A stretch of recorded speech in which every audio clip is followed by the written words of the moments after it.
Bom dia, pessoal. Continuando a nossa aula de ontem, né, sobre principais métodos de conservação de alimentos dentro da nossa disciplina de elaboração de produtos agroindustrial. Deixa eu achar onde é que a gente parou.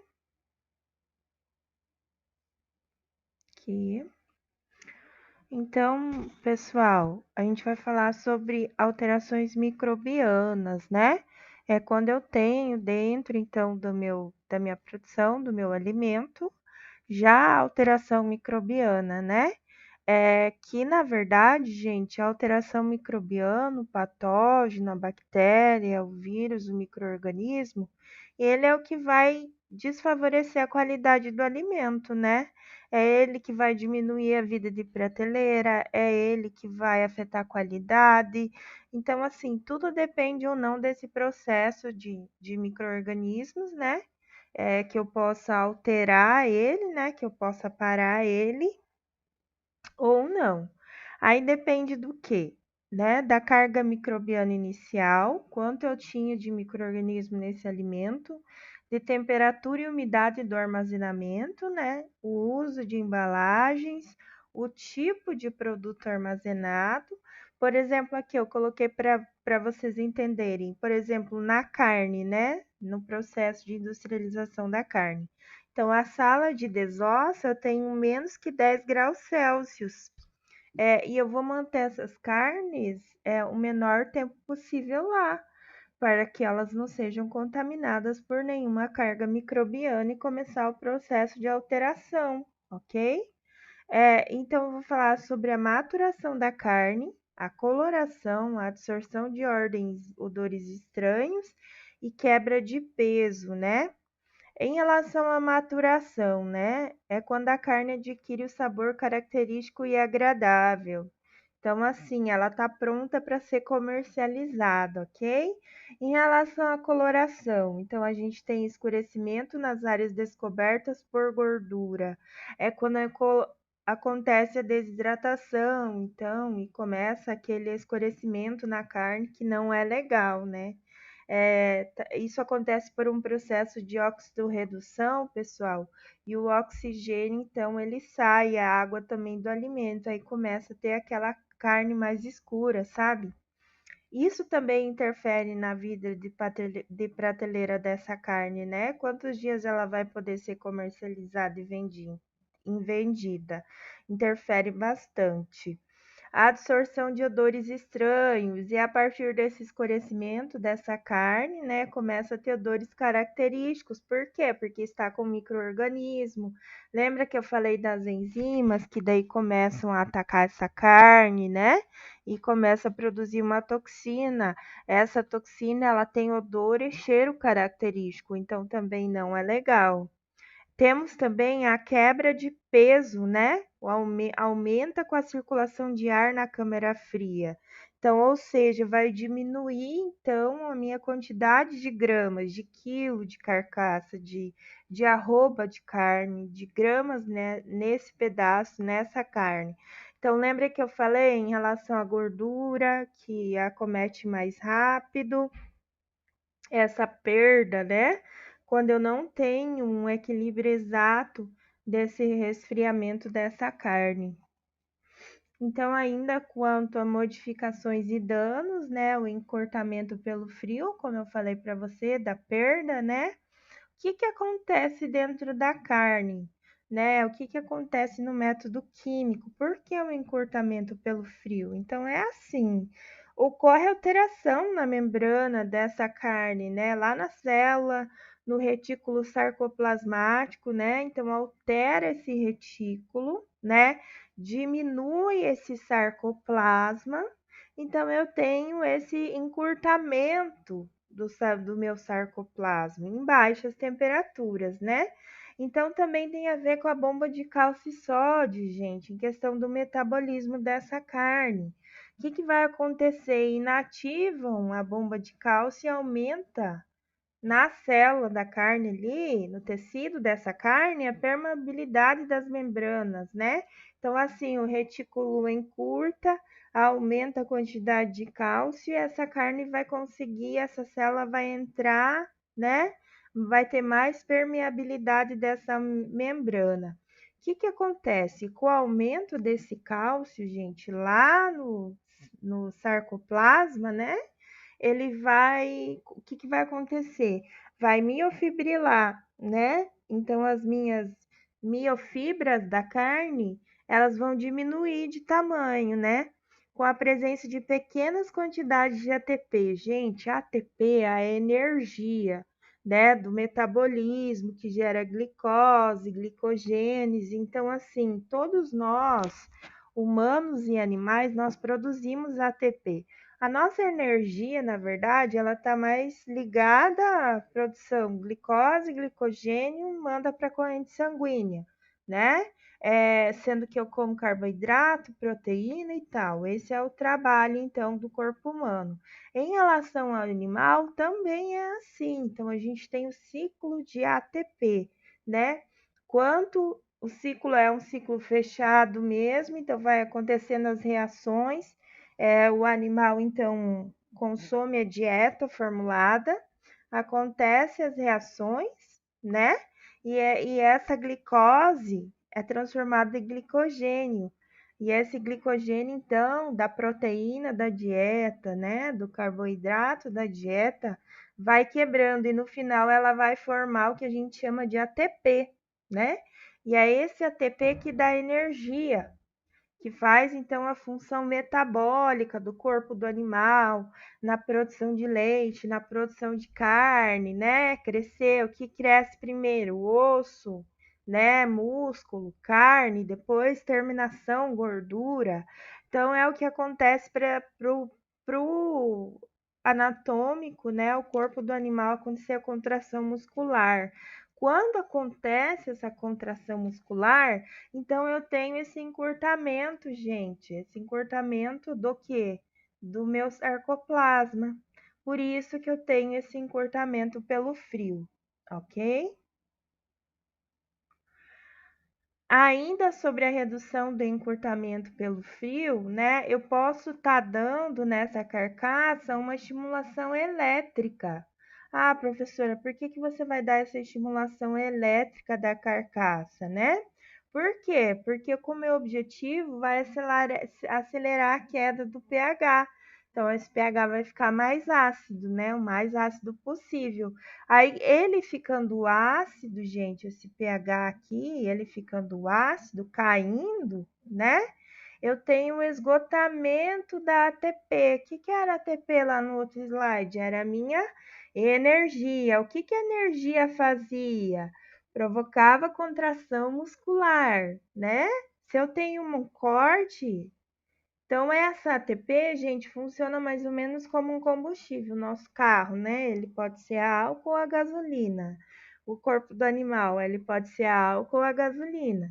Então, ele pode criar energia, glicose, glicogênio pelo consumo de carboidrato, né? Por exemplo, milho, né? Que eu tenho amido, que é um carboidrato, ou ele pode também ter esse consumo pelo, por exemplo, a minha gasolina, a proteína, né, que é tão importante para o animal. Então, eu quebro essa proteína, eu transformo em glicose, glicogênio e eu produzo ATP.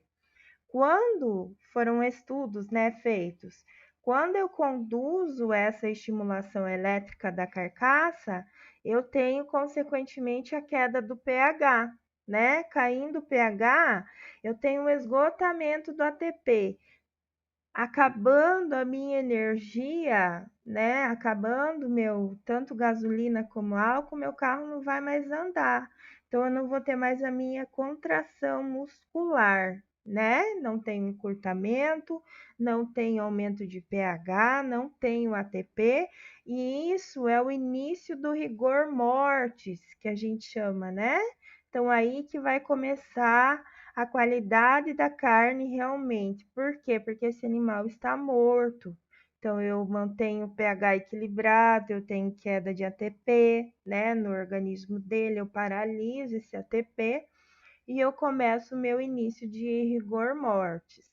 Qual que é a vantagem? A voltagem, né, dessa carga elétrica entre 90 e 60 volts. é o que é mais utilizado, né? Então, por que que a estimulação elétrica na carcaça, né? É uma forma de melhorar, é o início do meu rigor mortis. O que que é o rigor mortis, professor? É a minha qualidade da minha carne, né? Da morte em diante. Então, eu vou ter a maciez, né? Ali eu coloquei principalmente em músculo de peru, ruminantes, né? Embora vários mecanismos sejam estimulados com a eletricidade, né? Ainda existem experimentos em relação ao uso dessa eletricidade para quê? Parar o ATP e parar a contração muscular, consequentemente a contração muscular, né? pH baixo e parar o encurtamento dessa carne, né? Aqui eu coloquei para vocês um gráfico, então, que são as diferenças, né? Deixa eu pegar o marcador. As diferenças entre a taxa de declínio do pH entre carcaça bovina estimulada eletricamente ou não.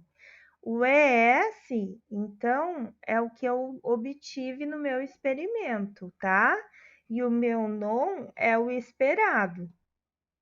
Então, o pH de 7 a 5,5, né? Que é um pH baixo, que eu falei que a carne tinha que ficar com 5,5, né? No máximo, no mínimo 5,2, né? Um pH baixo, né? Então, o que que vai acontecer? Esse pH estava com 7 aqui, vocês podem perceber, né? O que que nós observamos? Nós observamos claramente um declínio nessa curva, né, gente? Declínio nessa curva de pH. Então, aqui é o rigor mortis, né? A hora após a morte. Então, 1 hora, 2 horas, vai até 18 horas. Então, vocês podem perceber que ele declina e ele mantém equilibrado esse pH após 18 horas de rigor mortis desse animal. Ou seja, essa carne, ela atingiu o equilíbrio químico, né? Em maciez, em sabor, em odor, porque eu não vou ter produção de micro-organismo, em durabilidade dessa carne. Então, isso é o esperado, isso é o desejado. Aqui, então, o efeito da ES, né, nas propriedades da carne, do desejado, né, quanto a maciez, como eu falei, aumenta, a cor do músculo aumenta, a qualidade aumenta, o marmoreio fica mais visível, que é bem interessante, né, é o desejado, é o procurado, flavor também melhora, período de maturação diminui, né? Então ela vai manter a qualidade dela, né? Shelf fat aumenta, né? Aqui também tá ligado a fibra dessa carne, né? A gente pega a fibra então e leva ela a um patamar e ela não contrai, ela mantém e ela não fica dura, né? E o estabelecimento do rigor dessa carne, né? Então ele acelera, que é todos os patamares que a gente precisa para uma ótima qualidade de carne. Em relação à durabilidade dessa carne, né? Carne fresca, então nós temos no comércio, né? Que a gente vai lá no açougue e pega a carne fresca, que pode ser consumida em até 3 dias, né? De 5 a 7 dias no máximo no comércio. Então, se essa carne fresca não tiver essa data aqui vendida, ela precisa ser o quê? Congelada, né, para ela manter a qualidade. A carne moída que moe na hora lá na nossa frente, a lei agora, né, que tem o menor tempo de prateleira, menor tempo sendo comercializada. Por quê? Porque tem maior chance de contaminação. Por quê, professora? Porque eu não congelo ela, né? Hoje em dia a lei é assim, né? Eu preciso moer ela na frente para o cliente e vender, né? Eu não posso mais deixar ela congelada lá. produtos curados, né, com aditivos, né? Lembra que a gente falou sobre os sais de cura? Então, o que que eles vão fazer? Eles inibem a proliferação do micro-organismo, mas eles não fazem os micro-organismos sumirem, lembra? Em relação à congelação, então, pessoal, deixa só, eu tô me localizando aqui. Aqui. Conservar, né? Conservação do alimento entre menos 18 a 30 graus Celsius, né? Então, ocorre a paralisação microbiana dessa forma. Se ocorre a paralisação microbiana, ocorre também a minha atividade enzimática desse microorganismo, que é muito bom, né? Então, é um excelente método de conservação da carne, mais utilizado até hoje, né?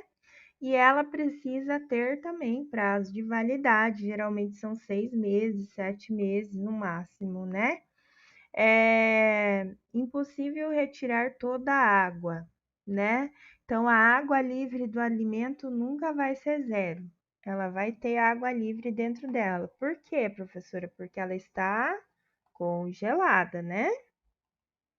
Então, aqui, lembra que a gente já estudou fatores intrínsecos e fatores extrínsecos? Aqui, na verdade, são fatores intrínsecos, né? Que acontece dentro do animal, dentro da minha carne. Então, o que que acontece lá? Eu tenho a água livre, né? A atividade de água, que eu posso chamar de azão-azinho. Olha o melhoramento aí, né? Mas aqui, na verdade, é só porque a de atividade e o azinho de água mesmo, tá, pessoal? Água livre ou disponível dentro desse alimento. Então, eu tenho parâmetros, eu tenho números que eu tenho que seguir, né? Então, eu tenho uma fórmula que eu calculo. Então, água livre igual a P, né, do vapor da água do alimento dividido pelo P do vapor da água pura.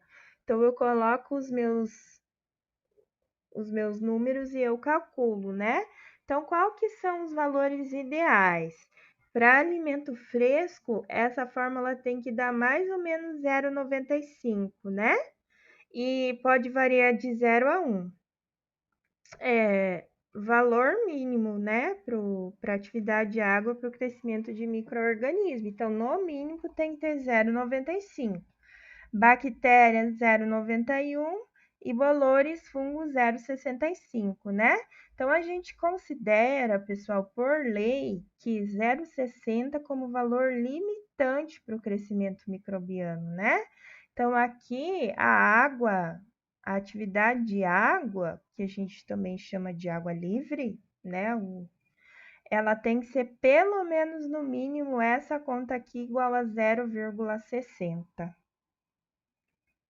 Então, aqui eu coloquei uma tabelinha para vocês, né, com valores. Então, carne bovina, suína e do período de congelamento de 3 a 12 meses, aves de 3 a 6 meses, peixe, como frango, de 3 a 6 meses, legumes, 6 meses, pão e pastelaria, 3 meses.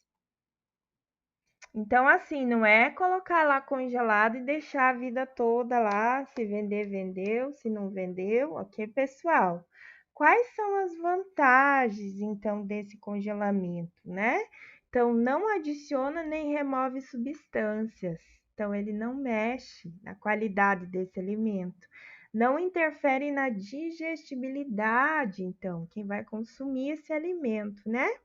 E a conservação é por longos períodos. Ótimo. Mas eu tenho também a minha desvantagem, né? Quais são as minhas desvantagens? Então, micro-organismos não são destruídos, só paralisados. Lembre que a professora explicou isso.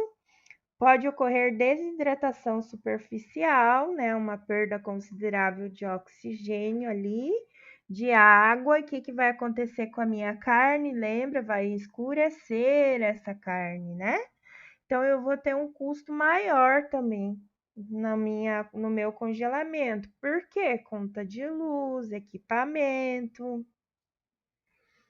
Então, qual seria a minha velocidade né, de congelamento. A lenta, 0,05 graus Celsius por minuto, né? E a rápida também, 0,5 só. Então, de 0,05 eu tenho um número, de 0,5, então, ela é bem maior já, né? Não é tão lenta como 0,05. Não é o mesmo número, ok, pessoal? Preste atenção nisso, ok? Então, aqui eu tenho uma forma mais lenta e aqui eu tenho uma forma mais rápida de congelamento. Em relação ao congelamento em ar parado, né, que eu também posso utilizar sem circulação forçada. O que significa sem oxigênio nesse congelamento, né? Então, ele é considerado um pouco menos eficiente na congelação lenta, tá? E o refrigerador que utiliza é doméstico. A congelação em placas, o professor está com problema em congelação, ela tem contato em placa de metal, então ela é mais rápida, porque esfria mais rápido, né, o metal com gelo. Então a temperatura é o que, gente? Menos 30 e menos 45. Consequentemente, a gente percebe que não é mais em refrigerador doméstico, eu preciso de um aparelho que compete essa temperatura, ok? Então, os principais métodos de congelamento, né? Então, a gente tem a corrente de ar, né, por túnel, que é o mais empregado, o prof até colocou aqui na indústria, né?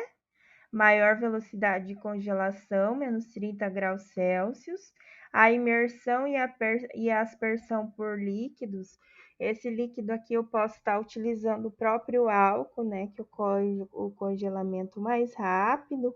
Ele é um pouco usado, né, mais para congelação de aves.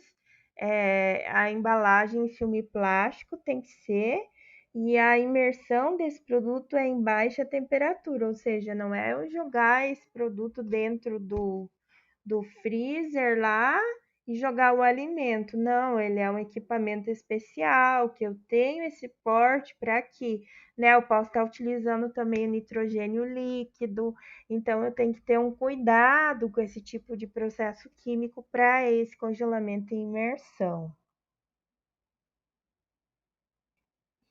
Aqui a gente tem, então, ainda a congelação criogênica, pessoal. Então, é uma imersão direta, né? Eu vou imergir essa carne dentro desse vapor.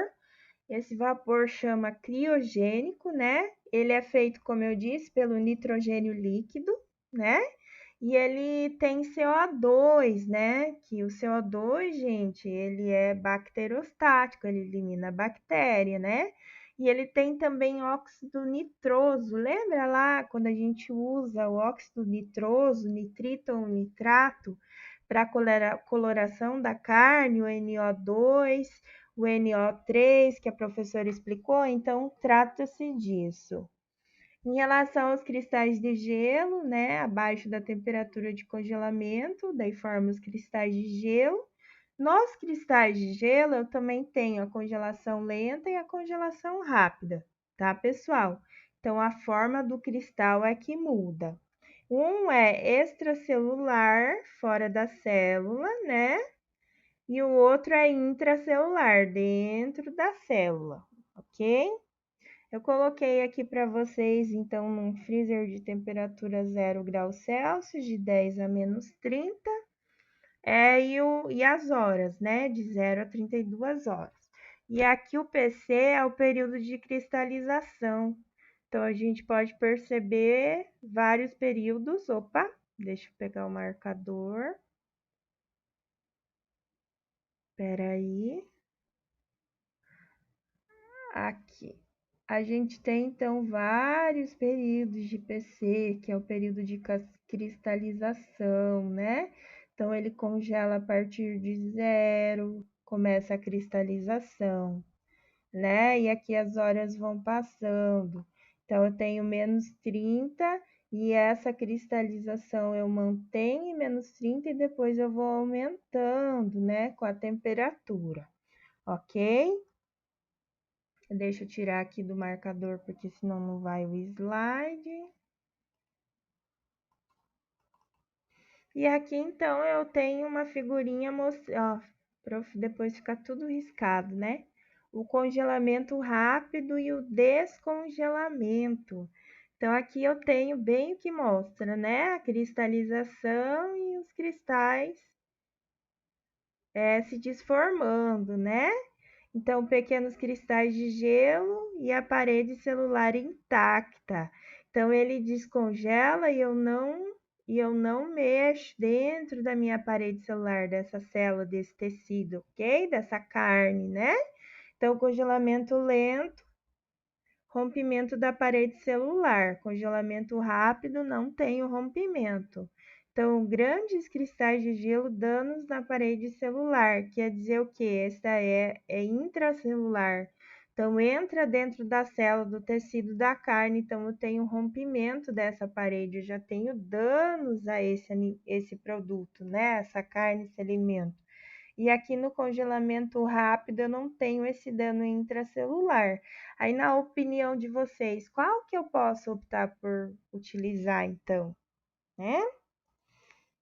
Dúvidas, ficou até marcado meus derivados de carne aqui, deliciosos, né?